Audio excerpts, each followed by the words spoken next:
I am very excited to be here with Sara Davis. I am Kara Roselle. I'm a volunteer with nofamass. You are at Improving Pastures and Animal Health Food Management.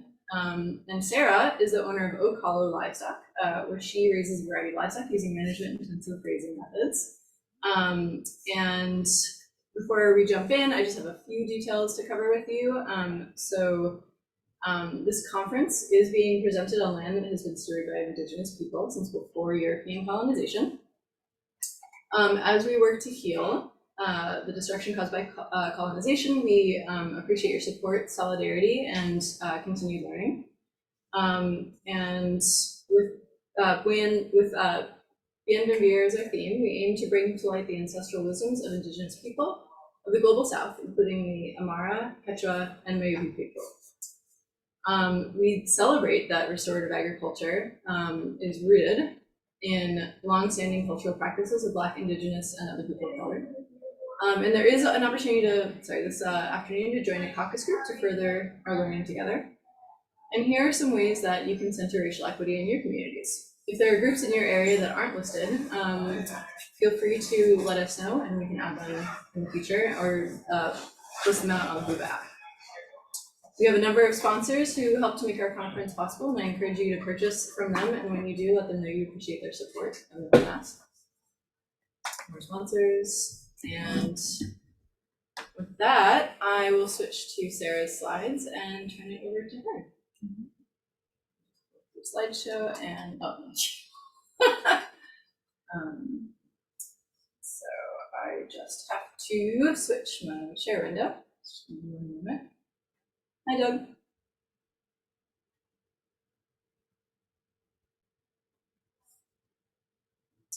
Are you all set, Sara, with your notes? I am all set, yeah. Great. All right, thank you, Carol, very much.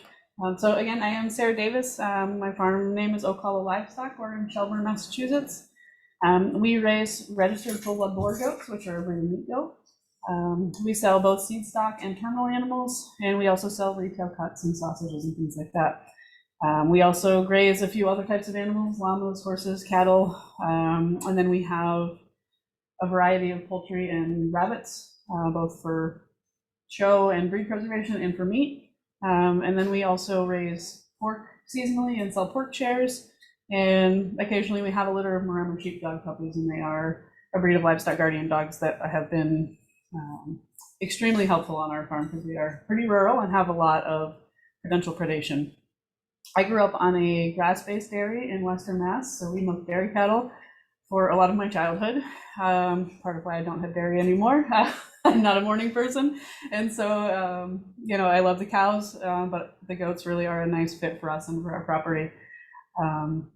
I also have a BS from UMass. I was a major in animal science, so I have some formal learning as well as decades of experience in grazing and raising animals. Kara, if you can go ahead and move into it, that would be great. So why do we graze livestock? There are plenty of livestock that are raised in intensive confinement systems. Those systems can meet all the animals' nutritional needs. They have fewer risks. You don't have to worry about internal parasites, toxic plants, an animal getting stuck in the fence, any of those things that are potential risks if you're raising livestock. I'd like to think that most people who would be participating in this conference are interested in moving animals into a more natural environment and out of those confinement systems. I know for us that's really important. For us, I think for a lot of farms that use grass, the first reason is, well, you've got the space and the free feed, right? You already own the land, you might as well have your animals on it. They can be fed naturally, whatever that means to you. If that is applicable to a label like grass-fed or pastured or naturally raised or organic or non-GMO or whatever, thought process you subscribe to, and you can do that with more control on your own land. And be able to know what's going into the animal if they're grass-fed. Instead of grain-fed, obviously that gives you more options for meeting those needs. Pasturing animals, livestock also helps us maintain open space, which is, to me, very important. And it also is a really good way to utilize marginal land that isn't good for cropping. So what are our goals when we raise livestock on pasture and graze them on pasture? I think for each farm, we need to decide what our goals are across the board. But when it comes to grass and our livestock and how we mix those two things together, we need to decide whether our goal is simply to put our animals on grass or whether we want both the livestock and the environment to benefit from that interaction. In our case, that's a really, important thing for our farm. Grazing animals have, come on in. Grazing animals have evolved over long periods of time to make use of a variety of forage, whether it's really good quality alfalfa or, other high protein, high carbohydrate forage, or whether it's really scrubby stuff that they just eat a lot of and make really good use of. As their steward, I feel it's important to recognize and honor how these unique animal behaviors contribute to improving animal health and environmental health. Okay. So we have some opportunities. As stewards of our animals and of the environment that they live on, we have the ability to do a lot of different things. Building soil, to me, is very high on that list. We have the opportunity to increase the organic matter of our land. We can do that in a number of ways, but if our animals are on the property, if we put them on the area we want to improve the soil, they're doing the work for us and fertilizing while they're standing there. We can also spread stockpiled manure to add some organic material. Disturbance, like you see in the slide, like I said, we do pigs seasonally, and part of their job on the farm is to raise a wonderful product, but also to help us improve our pasture. The land that we are on now was pretty overgrazed. It had a lot of scrubby stuff and not a lot of great stuff growing. And so we've been working on that over the last 4 years since we've been there. So there's different ways to disturb your soil. You can do it through hoof traffic or pigs. A really good thing that the pigs do especially is areas that are compacted. They're really good at digging that up and turning it over and making it so that you can then improve that soil. Once the compaction is broken up and there's some disturbance in the soil, it gives you the opportunity to allow nutrients to work into the soil instead of sitting on top or running off, which is what happens when we compact the soil. You end up, with bigger animals, they'll make little divots when they walk, and those spots will actually hold moisture. So in these huge rain events we've been getting, you'll actually get little puddles in all these footprints, but they'll soak into the ground again instead of running off with all that manure that's on top. And also this sort of disturbance allows the soil the opportunity to activate that native seed bank. And so there's a lot of seeds that are in our soils that are just sitting and waiting for the right moment to grow. And sometimes all they need is that opportunity, that disturbance, where they no longer have the competition of other, taller, more mature plants and weeds. And so that seed bank can be activated. And we also have the opportunity to direct seed into that soil if we wanted to do that, and be a little bit more intentional with what grows there. And we've done a little bit of both on our farm, depending on the areas and what we need to happen in that spot.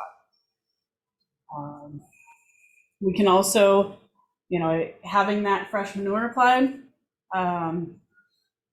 helps us encourage biology. So the minerals that are there and everything else that's going on in the soil doesn't get mobilized for the plants to take up without biology. And so having healthy animals grazing that area, their manure is going to contain lots and lots of bacteria. Think about, the probiotics that are available for people especially a ruminant digestive system. There are a lot of bacteria within the animal, and some of those end up out the other end in a beneficial environment for the soil. Also, with better management, we can eliminate pesticides and herbicides and all the sort of things that are killing our soil biology. And so that in itself can make a huge difference. A couple of, I think one of the big things that often as small farmers we overlook is doing soil testing. It's one of those things you hear, and we should all do, and a lot of us don't. Most of the soils, at least in the Northeast, are very acidic, but there are other things going on. If there are mineral levels that really are out of whack, amending those and making sure you have the proper biology to have the plants then utilize them will make your pasture change almost overnight, seemingly. So we have the opportunity to increase forage quality and increase forage quantity. We can manage our grazing, the time that our animals are on that grass, in order to improve the forage that's there, so that every time we go through it, it will actually be better than the last time, I mean, on average. This may mean appropriately timed mowing, whether it's baled or whether it's left on the field or harvested in another way. We can do feed through seeding, we can do overseeding, we can do all sorts of management things that can improve the forage quality that we have. And one thing that folks always ask about is weed control. And I guess my first question would be, what's a weed? Everybody's definition of a weed is different. Most of our weeds are trying to tell us what's going on. We're trying to remedy that problem. So if you're really low on calcium, you might get certain weeds that if you are able to correct that calcium imbalance, they actually will just go away and you'll get better grass. And so sometimes herbicides are a quick fix, and really what is needed is for that soil to be rebalanced and remineralized. So through better grazing management, we have the opportunity to improve, like I said, soil health, which in turn can also contribute to carbon sequestration. If we're growing more biomass on an area, we're going to be, in general, sequestering more carbon. We can improve pasture quality and yields, which in turn improves your animals' health. We can improve environmental health if we're eliminating that runoff of manure, which can contaminate our waterways. We have the opportunity to improve habitat for wildlife and pollinators if we're managing it in a way that does not include chemicals that would be detrimental to them, and management tactics that are detrimental. And in turn, the people consuming the end products from the animals that are on this system are going to be getting more omegas and more, different nutrients that are really only coming from pasture, where if you have them in a confinement system, you may not have those benefits, and studies have shown you really don't have those benefits in general. Go ahead. We also have some unique challenges for a lot of folks who have not managed grazing. You may not have the equipment or the knowledge to know, how do I do this and how do I do it right, whatever that is for your situation at that time. And those things will change from year to year.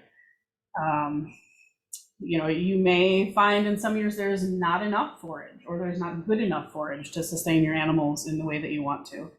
You may deal with internal parasites, especially depending on what kind of animals you're grazing. And then, of course, extreme weather. If we have drought or like this year flooding, that obviously impacts grazing pretty significantly. And so those are some challenges that we see as we graze livestock. So if we're going to graze our animals, how are we going to keep them on the field? I mean, they're happy to go out and then they sort of disperse, right? If we don't do something about it. Most of us don't live in an area where we can do that in this part of the country. So we need the animals to stay where we want them. On the left-hand side, you can see some permanent fencing. That is a high tensile mesh fencing with an electric line on top that I am working on installing on our farm as a perimeter fence. This fence is sort of my, fail-proof. If they get out of my smaller pens, I still know they're contained and safe. It is extremely expensive. It is also the most durable, the most secure, least maintenance required. Weeds can grow up that, it's not going to short out, it's still going to keep the animals in. It's not movable, obviously. Like I said, it's excellent for perimeters. There's different types. This is, like I said, a mesh with an electric on top. You can also do high tensile electric with multiple strands. And then barbed wire is sometimes used, not so much in this area, but for cattle it's frequently used. And that's more of a permanent option. That's difficult, if not painful, to move. On the right-hand side, you can see some of the temporary fence that we use. The type of temporary fence you use will depend on the livestock you're containing. We primarily raise goats, so we need fences that will keep goats in, which is sort of an oxymoron. But we're pretty good most of the time. So we use an electrified net If you were doing cattle, you might be able to get away with one strand of electric fence that you run around the perimeter and they may stay in just fine. And same thing with pigs. You can run 1 or 2 strands of electric close to the ground and it can be very effective once they're trained. This fencing is, in comparison to the permanent fence, very easy to set up, to take down, to move to different areas. It does require more maintenance. I have to make sure there's no grass growing up onto the fence or it will short out. This fence only works because the goats know that it's electrified. If they discover that it's not electrified, they'll be out, and they test it constantly. This type of fence is ideal for cross fencing. Like I said, it has to be hot. If you're going to do electric fences, I would recommend making sure you test your fence and it's at least 5,000 volts, especially for goats. Cows, you might be able to get away with less because they touch it with their sensitive wet noses and they're well grounded. The fence has to be well grounded, so you need grounding rods, because what happens is when the animal touches the fence, it completes an electric circuit back to the grounding rod, and that's why they get zapped. That's why your birds that land on your wires don't get zapped, because they're not touching the ground. The most important thing with electrified fence is the animals have to be trained to it. If you take a herd of animals and put them in this fence and they've never seen it, they're probably going to run through it, or they're going to touch it, get zapped, and frequently run into it and through it. So it really requires some training. We find, it's pretty quick to train them as long as it's hot enough. And once they've been trained to it, they tend to be pretty wary of it. So we figured out how to keep them in, or ways, some options to keep them in. So how do we manage the forage? How do we get the right quality and the right quantity of feed to our animals at the right time? And how do we improve our forages from season to season? Good. So here's a section of pasture on our property. And you can see, I think this was from maybe early June, before we really hit drought. You can see there's a pretty good amount of feed out there. This section is probably about 5 acres, give or take. And so if you were grazing this, how would you graze it? If you guys want to throw some ideas out, what would you do? If you had this access to this pasture and you wanted to put your animals out, what would you do? Volunteers? Like chew on it, like some goats or something. Okay. So you'd fence the whole thing in and throw them out there?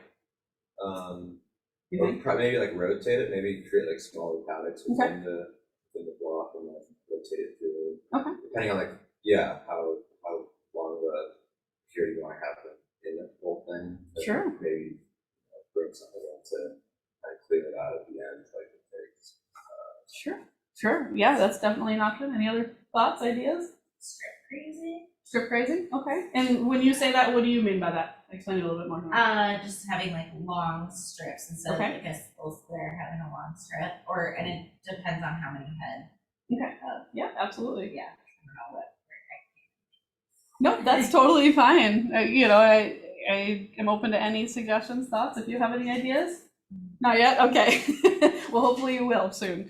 So both of those ideas are excellent, and I definitely appreciate you offering that out. So we're going to talk about 2 of sort of the most common ways that grass is utilized. I don't really want to say graves, but grassy areas are utilized. The first one, well, I guess I should say that one first. So when we're thinking about grazing, the intensity of grazing, the duration, how long are the animals on it, and then how long is the pasture being rested in between grazing. The key, in my opinion, to optimal forage availability and regrowth really lies in those 3 things working together. And the length of the rest period between grazing is really something that a lot of people struggle with. So one thing that is seen a lot is just continuous grazing. You fence something in, you got the fence up, you did the work, just get the animals out there, let them eat, right?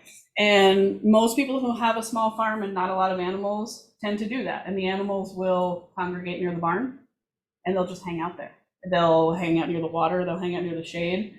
If we had fenced that whole 5 acres and just, put this handful of goats out there, most of it isn't going to get grazed.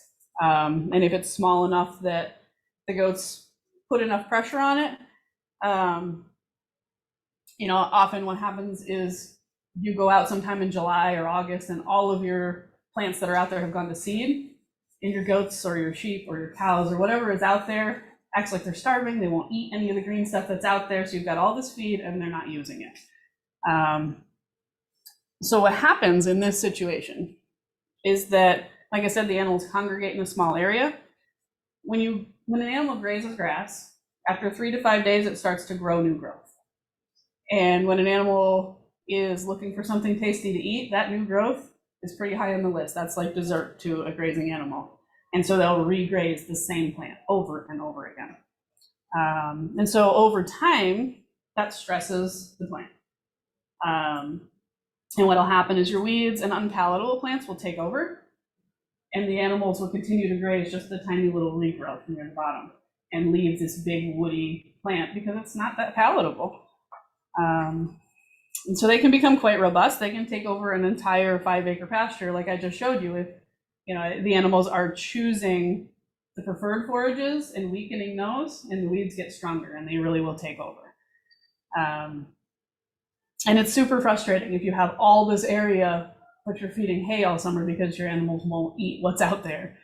And so as managers of grazing livestock, that can be, like I said, super frustrating, and it really gives us some insight into what we need to do different.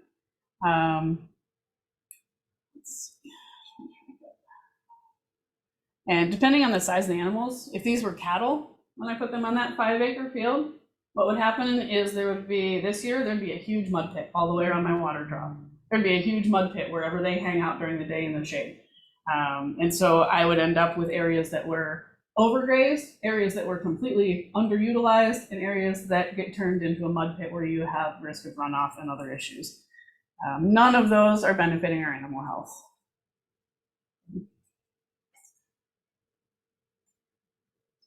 So the next most common thing we see is alternating paddocks. So if you've got 2 acres, you say, well, I'm going to fence in 1 acre here and 1 acre there, and I'll move them, once they graze it down, I'll move them to the other one because now the grass is big and tall and green. And that happens in a lot of places. And sometimes it's more than 2, but I'll just use 2 as an example. And so let's say we intensely graze one area for a week or 2 weeks or 3 weeks, however long it takes for the animals to really chew it all the way down. They're hungry enough that they will go through and pick out the unpalatable things.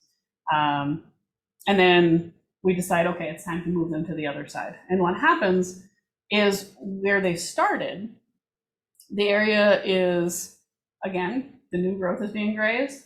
A lot of these grasses, instead of growing up, if you look at this picture, I chose this one not to pick on horses. I actually chose it because you can see how green it looks. It looks like a golf course, and all of the grass is really short.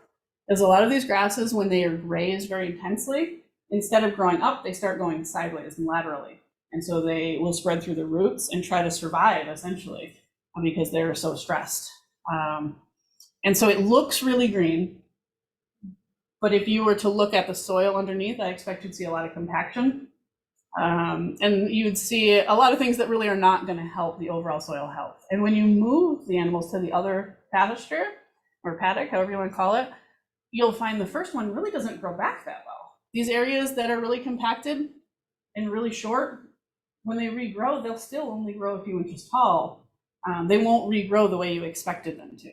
The area in the back where it's a little bit longer is probably less preferable grass or weeds, and those will take off. And often you'll have to mow them. And so you see, a lot of places are guilty of doing this. And, sometimes it's a necessity. That's the space you have. The animals get to be outside, and we make compromises in that way. And so you'll see a lot of times you have to mow it just because the weeds will take over. And so you have to try to balance it back out. Another issue, with this sort of uniform grazing for an extended period of time, is that when you move the animals from that place where they've been overgrazing and you put them on this lush grass that they haven't seen, you can run into metabolic issues. So with these horses, they may end up with colic. With your ruminants, you can end up with bloat, depending what's in your field. You can end up with founder. All kinds of things can happen when you take an animal from a low nutritional plane and all of a sudden give them essentially a buffet of whatever they want whenever they want it. Animals are nutritionally very intelligent, but don't respond well to dramatic changes in available nutrition. So we'll skip this one. You guys did pretty good, I think, realizing that maybe we shouldn't just put everybody out in one spot or split it in half. So you go ahead into the next one. Sarah, if you like. actually, can you take a question? Yeah, absolutely. Awesome. And if you could also just repeat the question for the recording. Yeah. So we have a question from someone at home, Diane, who's wondering what specific grasses comprise healthy and safe pastures for animals, and are there specific grasses that benefit specific animals? Okay, so Diane from home had asked about specific grasses that are beneficial for different species of livestock, and that is an excellent question. I would say yes, species specific is important. The main thing that I would say is having a diverse selection of grasses is probably more important than picking out which ones are the right ones. As long as they're not toxic plants, and as long as they're at the right stage of maturity, most animals will eat most grasses and do really well. And that's perennial or also annual grasses? I mostly work with perennial grasses unless I'm trying to just sort of cover an area that is bare for some reason. Sometimes I'll use some ryegrass just to build some root mat. But the annual grasses, in my experience, a lot of them are not great for grazing because they mature really quickly. And other ones can be really good. Like there are cover crop mixes that are excellent for grazing. But again, they tend to grow fast. And so you have to know when and how much pressure to put on when you graze them. So you can go to the next one if you'd like. After this one? Yeah, go ahead. Oh, yeah. All right, so another option that all right, go back, sorry, I didn't realize you switched it. Yeah, I already sorry. So how do we make it better? So we can do what's called rotational grazing. And it may be a little hard to see on the screen, but the area this is the same section of grass that we saw in the last picture. So the area closer to us, you can see has pretty nice, pretty thick green regrowth. This is a spring picture. It's early or mid-May. But the animals had already grazed the top part of the field. And then you can see from left to right that there were 4 paddocks so far at the bottom. And you can see just a progression of days, how much grass is regrowing. So they're on each section about 3 days, give or take a little bit, depending on the weather and how big the space is and how many animals we have out there. On these particular paddocks, they're between 1/2 and 3/4 of an acre. And we were running about 30 goats and 2 llamas and 2 horses at that time. So they were moved pretty quickly, every 3 days, 4 days, from somewhere in there.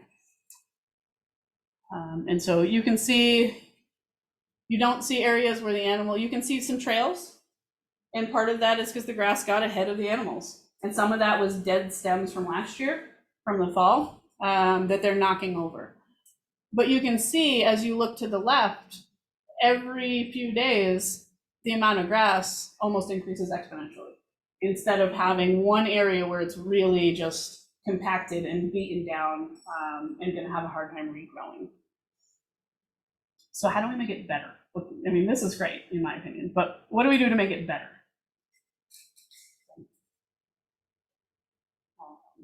So we'll look at what we have right now, and then we'll have some ideas. So this is from the bottom of the field looking up. And so this was the first field furthest to the left in the last picture, if that's not too confusing. And you can see it's grazed down, but it's not grazed to dirt. Okay, there's still a fair amount of grass left. Like I said, this is pretty early in the grazing season. You can see the dandelions in there, which tend to be a May plant. So the grass here is not overly tall, but very fast growing. And you can see down the fence line, the difference in where they just moved from to where they just moved to. And so this was by the end of May. This was the last section to the right where the animals were pictured in the sort of zoomed out picture. And you can see there's a fair amount of mature grass there already, even by the end of May. And you can see on the left, there's a lot of trample. And a lot of us sort of cringe at that. And we'll talk about that a little bit more. Go ahead to the next one. This picture you can see is an area where there's some really lush grass. That's some young orchard grass on the left. And on the right, where you've got kind of that really yellowish looking spot, there was the same sort of plants to the right as well. And the livestock prefer that. And so they graze it right down to the ground. And that's where if I left them on here, that area, they would just keep coming back to every day to see what's new. And you can see a little further to the right, there's a little bit of clover. And that clover they grazed, but not as intensely. And that clover will start to spread in, and it'll bring more nitrogen into the soil, which will help the grasses grow it back.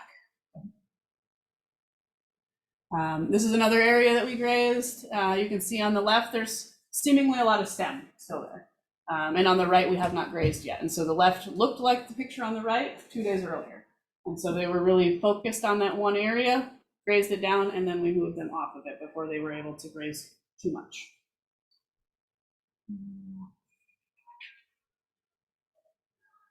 Good.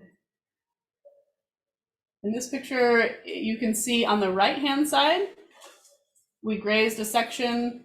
It's in this picture, it had probably been about a week and a half, 2 weeks since we had been on it. And you can see how green it's starting to come back. And then we rotated further and then back around. So the area on the left hasn't been grazed yet in this picture. And you can see how mature things are. You can see some weeds going to seed because honestly, I just didn't have the time to do anything different. And so it went to seed, and that's part of doing this. So when we rotationally graze, that originates essentially from mimicking mob grazing, where there's predator pressure on, wild grazing animals, and it keeps the animals kind of tightly together and also moving, because if you stay in one spot too long, you're probably going to get eaten if you're a prey animal. And so it benefits them to move along. And so, like I said, the rotational grazing can be anywhere from less than 1 day. Some farms, like dairy farms especially, will let them out after the morning milking and bring them in. And when they let them out after night milking, they'll put them on a completely different piece because those animals have really high nutritional requirements.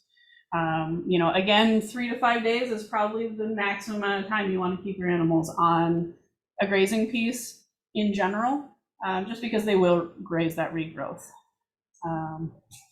And we'll talk a little bit about the rest period between grazing cycles.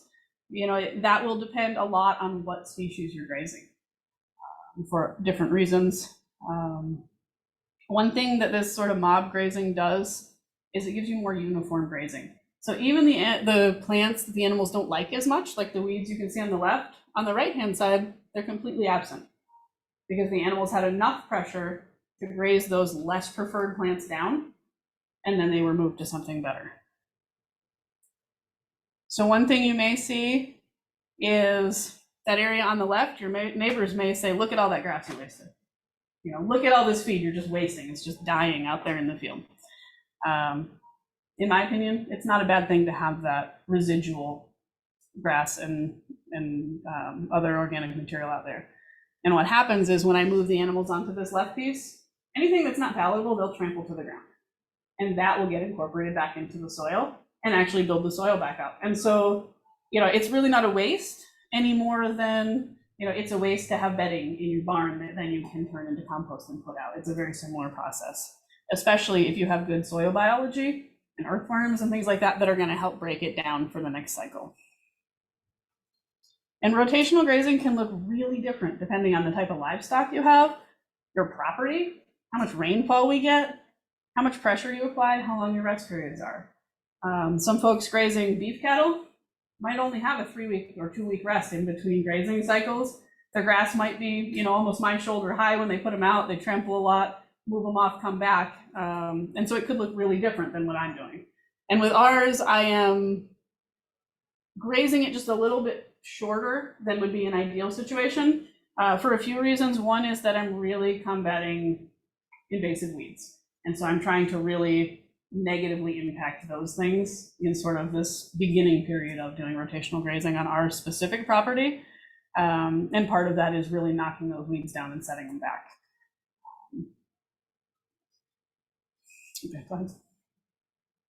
And so you can see here, the spot on the left has obviously not been grazed. The spot on the right, it looks like they just ran over it. It doesn't look like they ate anything. But they were there for 3 days, and they all had full bellies for all of 3 days. And so they're finding good feed. Underneath all that tall dead stuff, there's lots of very nutritious green stuff. So this is sort of a progression of one piece of our property, and I just want to kind of give you an idea of what it looks like. So this is June 13th of this year, and you can see the grass is pretty tall. It's kind of stringy, weedy, thin, not really great quality grass overall. There's some better stuff on the left, but this stuff on the right really doesn't grow the best stuff. So we grazed it down. They trampled a lot of it. They ate as much as they wanted to eat. And so this is a month later. And so you can see in a 4-week period, all of a sudden, that's beautiful stuff. And there's not very many weeds mixed in. All of the stuff that looked like it was leftover residue is gone. If you were to go and look at the ground there, there's no bare soil. So you're not going to have weeds that have a chance to take over as easily. And your species of grasses are more diverse, but also healthier overall. So if, this is still pretty short. Like I said, we're grazing it really short at this time in our, production cycle, but this won't get grazed again until probably the end of August or maybe early September. And so it'll have lots of time for all these grasses to really take off, to get their roots really strong.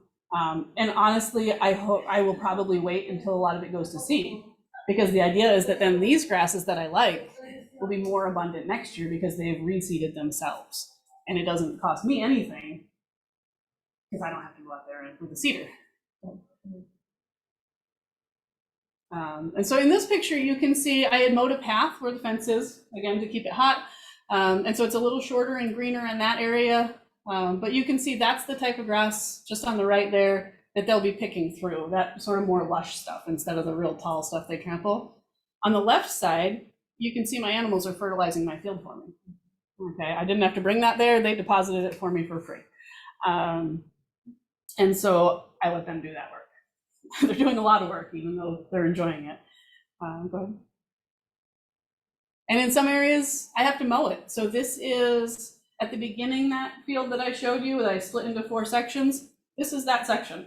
I had to mow it because by the time I got back here, it would have been so stemmy that they wouldn't have utilized enough of it. And so I went through and mowed it. This was last year, right before the drought. And in retrospect, if I knew we were going to have 3 months of drought, I wouldn't have mowed it. But it actually grew back enough for me to graze it again. And so I was really pretty happy with that. And you could pull it off and make hay out of it. I mean, this would be beautiful second cut hay the second week of June, which is not something that typically is the right timing, but because it was grazed early and then had enough regrowth time, this would be essentially second cut hay because it's not headed out yet.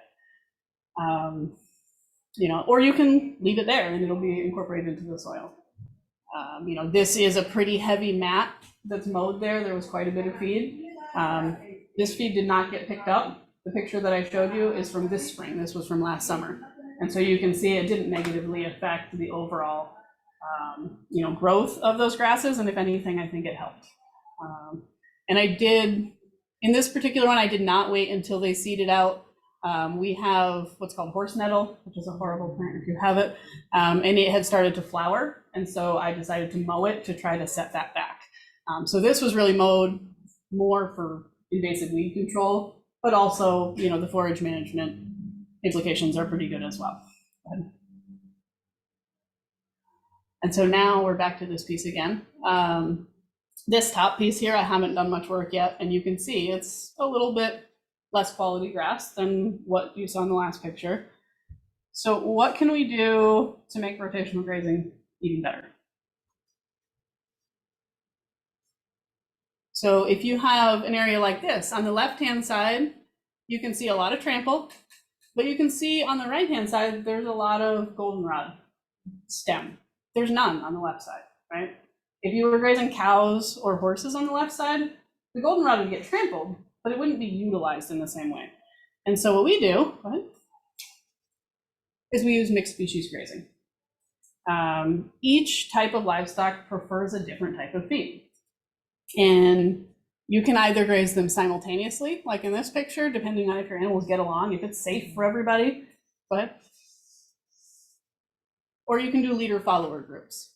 And the trick with leader-follower groups is that you still have that 3 to 5 day window of new growth. So what I wouldn't want to do is put all my goats and small ruminants through and then wait a week and then bring the horses in, because the horses are going to have a field day. They're going to eat all the new growth.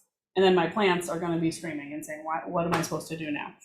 And so in this situation, the rotation cycles are shorter because you have to get all the animals through in that 3 to 5 day window. And so my rotations might be 2 days to make sure that I'm not negatively impacting the regrowth. And you really have to know how each species forages. You know, goats forage really differently from sheep. And even within species, breeds can be really different. Katahdin sheep are a lot different, than a Southdown. They're going to choose different things. And, your cattle are going to prefer to be grazers. Your Highlands might like to browse a little bit. Some of the breeds are really different.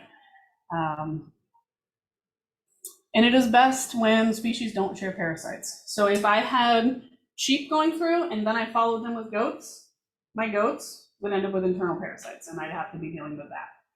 On a really short rotation, it might not be too bad, but if I come back to that pasture, I need to really be aware of what the parasite situation might look like.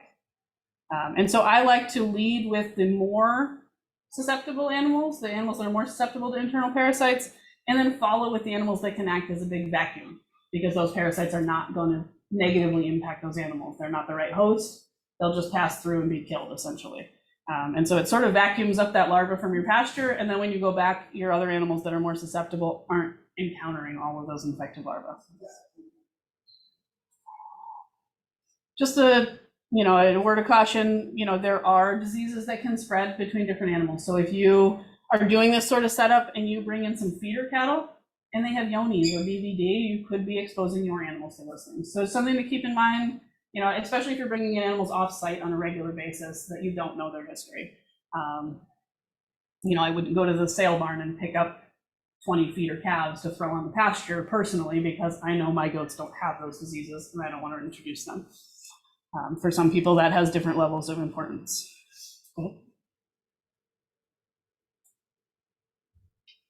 So it's a little fuzzy picture, but you can see just an example of goats. They have all this grass and they go right for the brush and stuff. That's a multiflora rose. My property was covered in them. The pasture that you saw was not pasture when we moved in. So the goats have effectively eaten everything they can eat, and then I've mowed all of the stems that were left.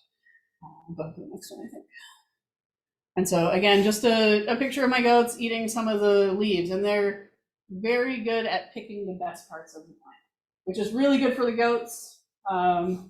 It gives them really high plant nutrition. Some of the things that are really nice about browsing, which again may not be applicable to all animals. If you're raising Hereford cattle, they're probably not going to eat much of this unless you've done a lot of work to train them to eat it. And they can be trained to eat it, but they still won't prefer it. So these leaves are highly nutritious. They are very high in protein.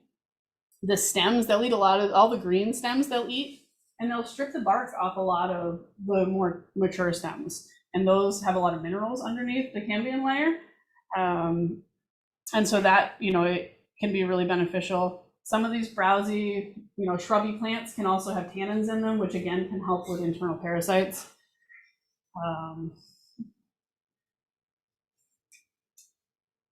And a lot of the time, these plants that animals like to browse grow in shadier areas, and that helps, in at times when it's really hot. Or we like to use these areas actually with our goats in times where it's really wet. For a couple of reasons. We get the animals off the pasture when it's more fragile, more prone to having too much disruption, but also we get their mouths off the ground and up into the browse, and they're not ingesting parasites, because parasites in moisture become like insanely powerful.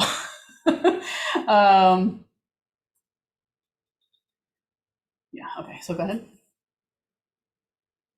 And so just here's another example of sort of an edge of a field that goes into forest. And you can see inside the woods, there's really not much growing because there's a lot of tree canopy. But at the buffer, there's a lot of growth. And the goats absolutely love that. They're just sort of made for browsing. And that's part of why I really enjoy them. But they work really well when we have them on the same area with cows and horses, because they'll be out eating the grass and the goats will be here eating this, and at the end, it's all being eaten instead of this sort of encroaching into the field. So again, that mixed species grazing is extremely useful. Go ahead. So this is sort of a very mini silvopasture area. There's not, ideally this would be acres big, but I wanted to use pictures of our farm as much as possible. So this is just an area where you can see there's enough light coming through that our hope is that this weedy stuff that's in here, the shrubs will start to get weaker. And as they get weaker, the grass will fill in. And you can see there's some area where that's starting to happen. And so, that's exciting for me. We have some other areas that are bigger that we're working on as well. But this one's been a little bit more intensively managed towards silviculture. Are you guys familiar with silviculture at all? Okay, so essentially silvopasture is just grazing in an area with trees. There's a lot of specifics, but that's the basic of it. Those silvopasture areas, again, there's a lot of resilience in this area to drought. Your trees will sort of hold a lot of moisture in the soil. There's a lot of fungal activity there. It makes your nutrients and your water more accessible. Again, you have shade, so you're encouraging your animals to be more comfortable. And as they're in the shade, they've done studies, not only does it increase animal comfort and production, but it also improves the bonds between animals when they're in these shady areas. And actually it can decrease their reactivity to people. And so there's a study, I think it's out of the UK, where there's folks raising beef cattle, and they found that the same animals, when they're on pasture, if they walk up, they can't touch their animals. Their animals are just a little bit standoffish. And when they're in a silvopasture area, they can walk up and scratch them and the animals are happy. And so I think, my take on that is they're less stressed, they're happier, they're less likely to be in a fight or flight situation. They feel safer within the trees. They're not as exposed. So that was a pretty interesting study that I had seen. You have a question? I wonder if it has something also to do with shadows, right? I just feel I don't know. I'm yeah. So just to do with the yeah. light and person walking up in an open field and that movement in the space as opposed to a space with trees that's full of shadows and movement and how a person and really stand out. Their perception it's just a calmer approach because there is so much life and motion in this space. Yeah, so just to repeat that for the folks at home, if you can't hear, there was a suggestion that maybe it has to do with sort of the way that light works when you're out in the open versus in the shade. And so a person walking through wouldn't be sort of a stark contrast to the environment and potentially spook the animals, I think this sort of sums it up a little bit. And I think that absolutely plays into it. Shadows and livestock, are something that people try to manage in all situations. Cows won't cross a line that's a shadow because they don't know what it is. It's not something that those stark sort of transitions don't really appear in nature. And so most animals are a little bit wary of them. So this sort of situation increases biodiversity, not just of plants. Animals that'll hang out in this area are likely to have fewer flies too, because there's more natural predators for those flies.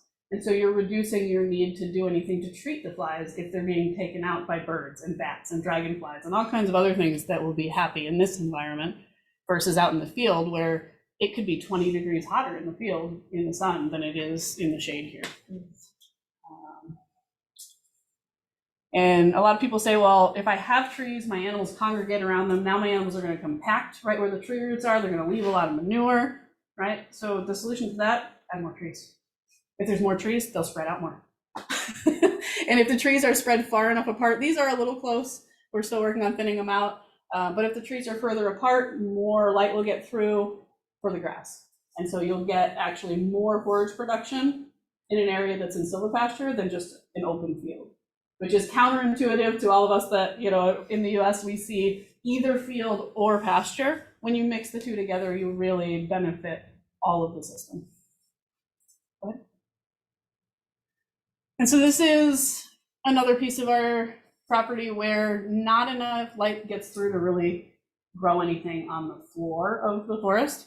And I just wanted to talk a little bit about living barns. So this is the idea that, especially with cattle and sheep who are more resilient to winter weather, if you have treed areas that, especially coniferous trees that have needles all year, that will block a lot of the wind that comes through in the winter. So your wind chill will go down, your animals will be warmer. It'll block a lot of the precipitation that'll come through. And especially cattle and sheep, like I said, will be much happier in this environment than they will be inside your barn. They'll choose to be out here instead of in a barn because it's more natural to them, I guess. I mean, I'm not in their head, but it really can be an excellent tool to use. Again, you wouldn't want to leave them in a tiny area here for months at a time because they're going to just deposit way too much manure and do too much damage. But you could use it during times where extreme weather is predicted and then move them back out when they don't need to be in there. So again, management is a big thing to ensuring the health of the system and the animals. Okay, go ahead. Just a couple other things I want to talk about. These are those cover crops like I was talking about. So there's some sorghum in there, there's field peas, there's all kinds of things in there that are great. And again, fast growing. So we can, sorry, I'll go back just a second. So this area was actually completely bare, which is why I put some cover crop on it. We had taken some trees down for a building that we're building for the animals. Oh, sorry, I'm going to go back a second. You can stay. Oh, I'm sorry. That's okay. Sorry, I was not clear. And so we had taken some trees down. We had a huge burn pile. And then the animals came through that section probably too soon. And they took that burn pile and spread it all the way down the hill. And all of the grasses that were there said, we give up, we're done. And so I have this huge area that really was just bare ground. And I had some cover crop seeds, so I threw it out way too thick because it was old and I thought it wouldn't grow. Obviously it grew much thicker than I anticipated. And so I will bring the animals back through there and they'll get a completely different variety of plants to chew down. You can also stockpile standing feed, especially again with cattle and sheep who tolerate extreme weather in the winter. So you could grow all kinds of different forage species that are hardy and not going to fall over if we get snow. And the animals will actually go out and they'll paw through the snow and graze these things and do really well. Let's see. All right, you can go ahead to the next one. And so as we get to winter, you can bale feed. If your ground is frozen, your animals are not going to damage the roots of the grass that's there in the winter if your ground's frozen to any significant extent. This past winter, this was a little tough because the ground never really froze. But there's some really good reasons to bale feed. And I say bale feed, a lot of people do it with round bales. They'll set it out in the pasture before we get into winter and then just move the animals essentially from bale to bale to bale. And as the animals eat the hay, they waste hay, right? All of them do. It's so frustrating. So it might as well be something useful. So they waste the hay, they spread it, some of it on the ground. They're standing there, they're depositing their manure all day. So there's this area where you have a lot of organic material, you have a lot of fertilization, you have a lot of bacterial activity that's sort of dropped in this one spot. And then again, you move the animals off it and let it do its thing. And that organic material will hold the manure and all of the potential contaminants from running off. And then in the spring, those spots where you had a hay mat that might be 18 inches thick, by the time you get to the end of June, they're gone virtually. And you've got just lush grass, you've got all the seed from the hay that you had out there that's now had the perfect environment to grow, which is a good thing and also a caution that you should know what's in your hay. So if you're just feeding weedy hay, you might end up with stuff you didn't want. But it can be a really good tool to improve your pastures. All right, go ahead. So Yeah. what does that look like if the ground doesn't freeze? So if the ground doesn't freeze, was the question, what do you do? I would probably either choose not to bale feed and just compost the pack from my barn, or I would choose areas that are really dry, that are not going to get inundated with moisture, and encourage sort of soft ground that can be ripped up and encourage runoff. So if you have areas that are sort of high and dry, you could use those spots. And again, it will help with your organic material there. But I definitely would not do it on your best parts of your pasture if the ground is not frozen, because it will disturb the existing seed mat, or root mat rather. So invasive species, these are those horse nettle. This is, well, they were at flower and I said, you all have to go. And so I mowed them all. The best method to deal with invasives really depends on the species.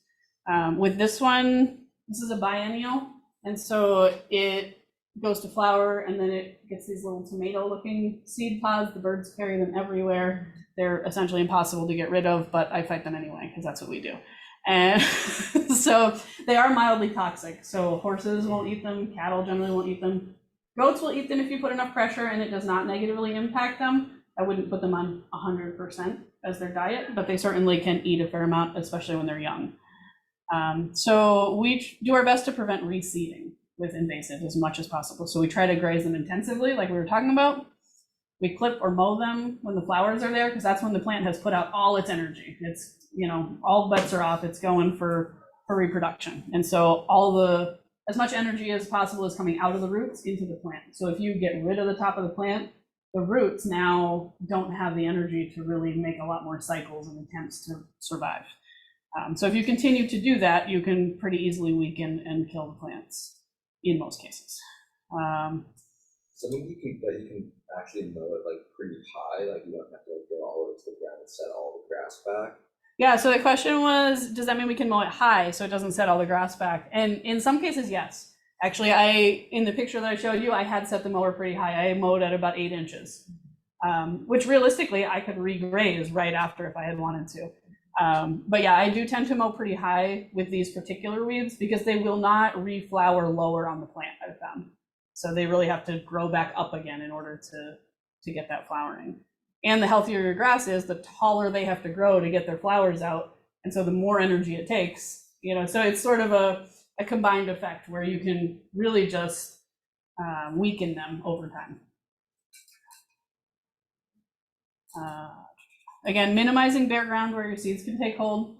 If these plants go to seed, or my neighbors go to seed because they have just as many as I do or more, and birds bring them over and drop them, if they land in a bed of, a variety of grasses that's all, 2 feet high or more, they're probably not going to really survive. And so if you can keep the ground covered, the seeds often won't be able to take hold. An interesting thing about weeds is that they're really good indicators. And that's why I said, weed is really subjective. A lot of times different weeds are indicating that the pH is really off, or that there's certain minerals that are really just out of whack with the soil.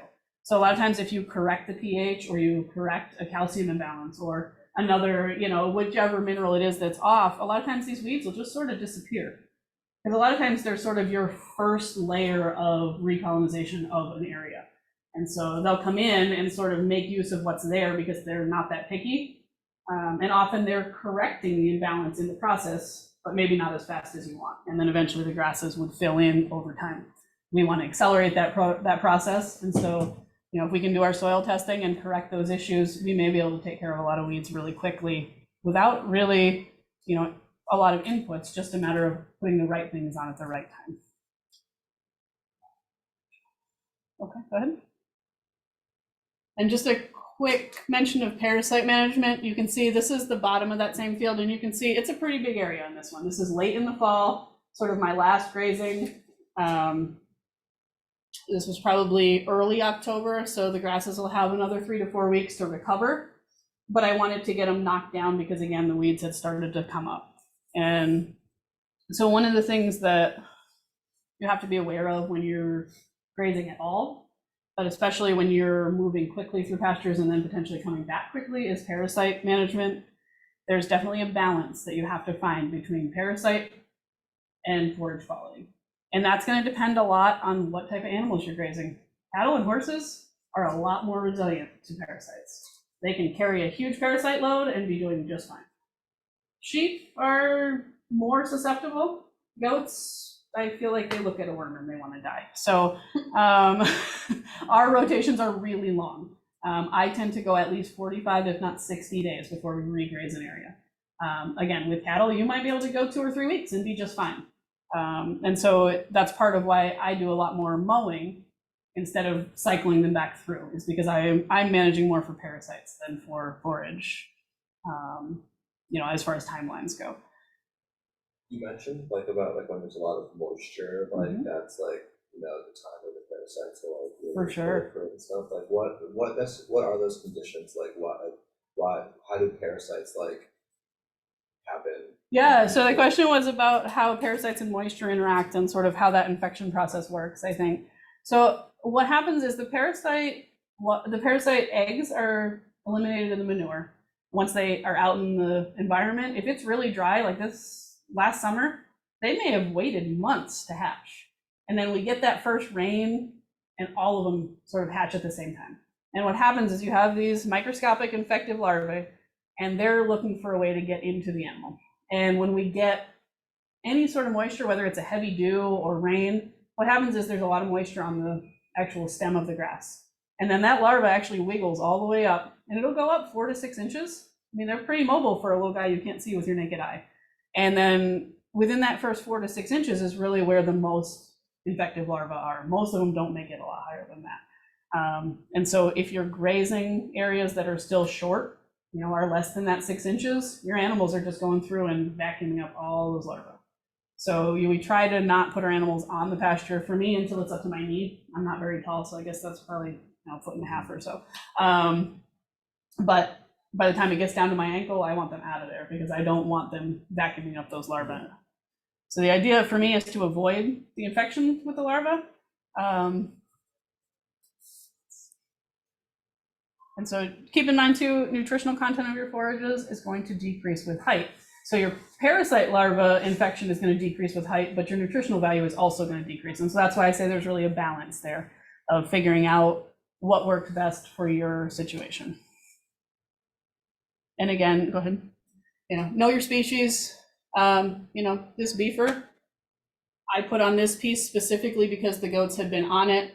And I really just wanted him to go through and vacuum everything up. And you can see it is a bit overgrazed. There's a little bit of bare ground. And this was one of the areas that was in pretty rough shape when we started. And I wasn't worried about him dealing with internal parasites. He is like a cast iron stomach, basically. He can eat almost anything. And so you really just need to know what's the relevant parasite for your specific livestock and what is their life cycle. Some of them, if there's enough moisture, can hatch out and be infective in 5 days, and some of them take much longer. And so you really need to be aware of what the relevant parasites are for the animals you're dealing with. Go ahead. In this spot, this is the middle of the summer, and there's goats not on pasture, and I had plenty of feed available. Anybody want to take an idea why? Take a guess? All right. So these guys are young goats. These are my replacement does. These were all born the same year. And I keep them off pasture until their second summer. So the first summer, they're on dry lot all summer. We feed them high quality forage. Often we'll bring them cut feed, but they don't go on pasture, primarily because their immune system is not competent enough to deal with the parasites that they do get into it. And these younger animals, being smaller and less experienced and closer to the ground, are more likely to graze closer to the ground and get more infected. So we have chosen to just not pasture them until their second summer. And then they go out with their mothers, they figure out what's good to eat, that sort of social interaction happens, and we find that overall they're healthier. And we're not treating, we're preventing, which for me makes me really happy.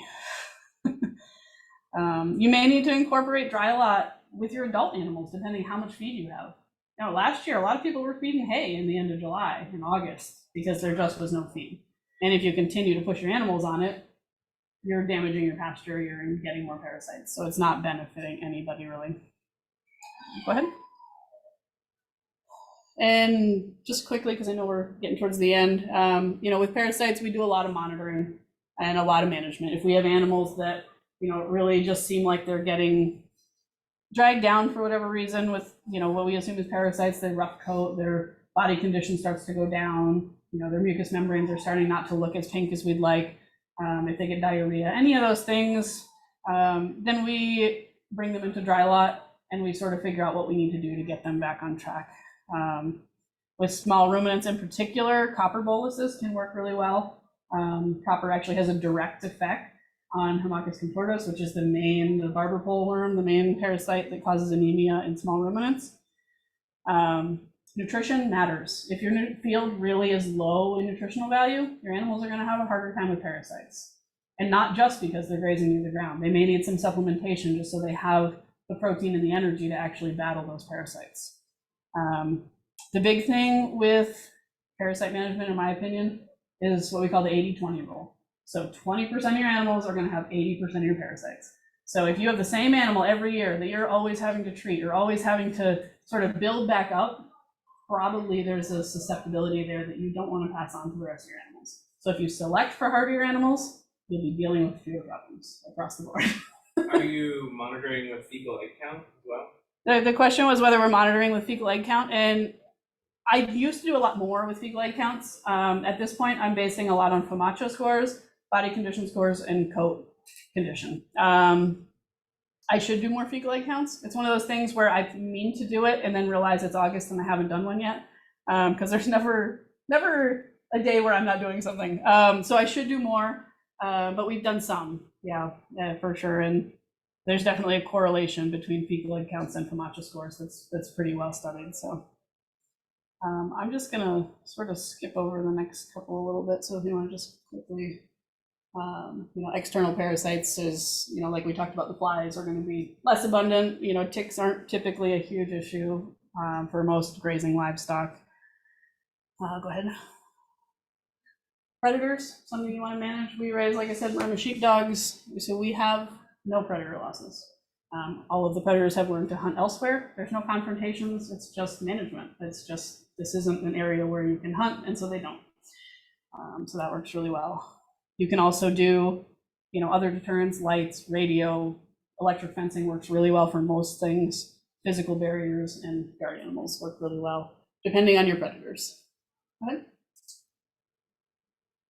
So to me, as grazers, the most important thing that we can do is try to optimize our animals' health, and that will help them deal with all of these things that can happen as a risk of being on pasture. And in the process, if we do it in a way that's beneficial for the animal and the environment, over time, the problems go down and the successes go up.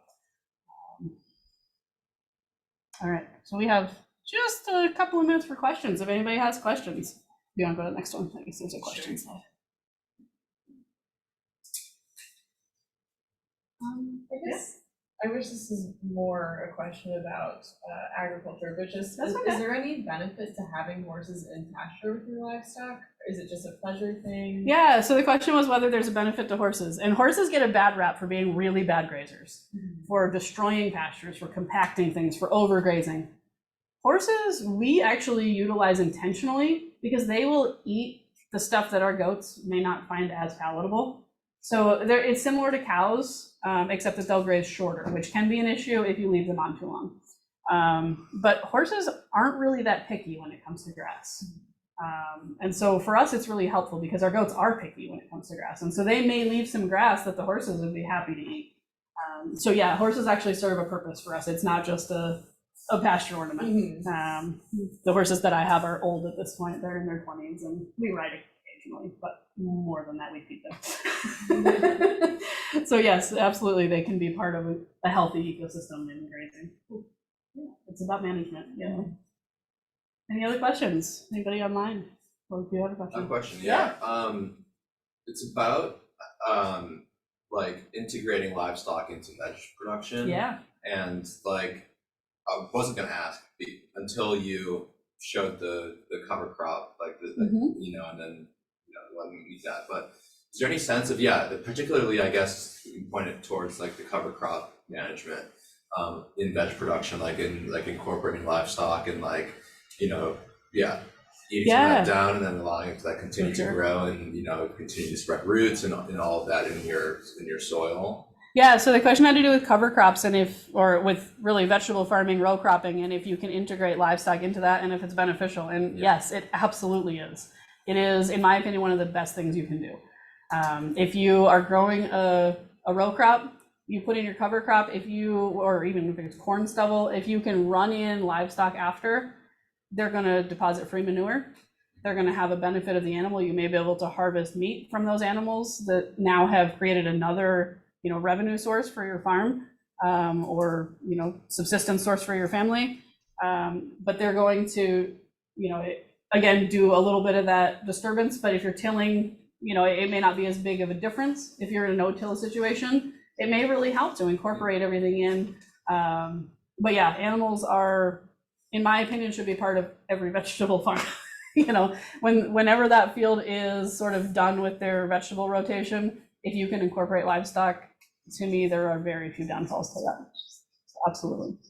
And sometimes that looks like, talking to people who raise grass-fed beef, if they're interested in coming and grazing your area so that you're not taking on the responsibility for the rest of the year. But it may be a mutually beneficial situation to have another farmer come in with their livestock, so you don't have to learn to manage it, but you can provide a good forage and you can get the benefits in the system. Cool.